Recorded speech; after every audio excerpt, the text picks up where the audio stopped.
અધ્યક્ષ મલ્લિકાર્જુન ખડગે અને કોંગ્રેસીઓને પૂછવા માંગુ છું કે ગુજરાત પ્રત્યે એટલું ઝેર કેમ?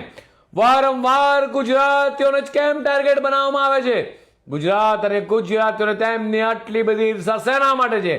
કેરળની ચૂંટણીના ઉન્માદમાં કોંગ્રેસના રાષ્ટ્રીય અધ્યક્ષ મલ્લિકાર્જુન ખડગેજી ભાન ભૂલ્યા છે ત્યારે ચૂંટણી પ્રચાર દરમિયાન ખડગે દ્વારા ગુજરાતીઓને અભણ અને મૂર્ખ કહેવામાં આવ્યા છે.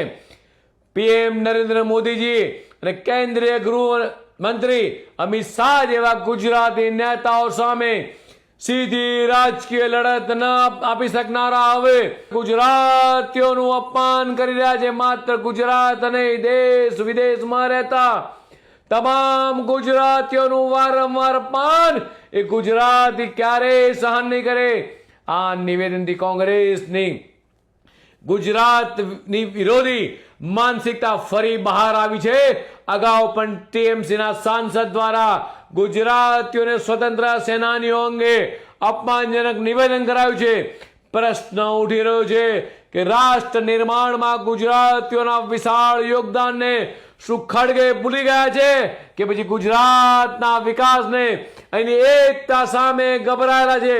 ગુજરાતની સાણી અને સમજુ જનતા છેલ્લા 27 વર્ષથી એ ગુજરાતની તિજોરી પર એ કોંગ્રેસનો કાળો પંજો પડવાતો નથી.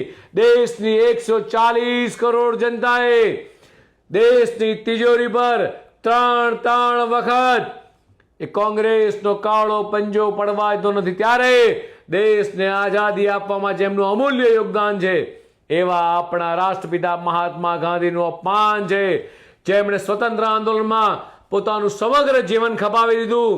આઝાદી પછી પણ દેશના 562 રજવાડાઓને એક કરી ભારતને અખંડતા જાળવી રાખવાનું અભૂતપૂર્વ કામ કર્યું હોય તેવા લોખંડી પુરુષ સરદારભાઈ વલ્લભભાઈ પટેલનું સનાતન અપમાન છે.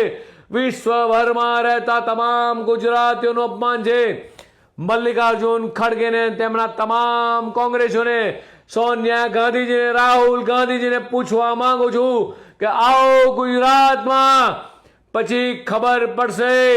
આ વખતે અભણ કહેવાયેલી જનતા તમને ચોક્કસ જડવાતોડ જવાબ આપશે. ગુજરાત કોંગ્રેસ અને મલ્લિકાર્જુન ખડગે જો આ મામલે માફી નહીં માંગે તો પછી ગુજરાતની જનતા પોતાનો કરારો જવાબ આપશે. ફરીથી રાહુલ ગાંધી, મલ્લિકાર્જુન ખડગે 6.5 કરોડ ગુજરાતી નહીં, દેશ વિદેશમાં વસતા તમામ ગુજરાતીઓની માફી માંગે. ખડગેજી આનો જવાબ આ બંને ગુજરાતીઓ તમને ભારે પડશે. લખવો તો લખી રાખજો.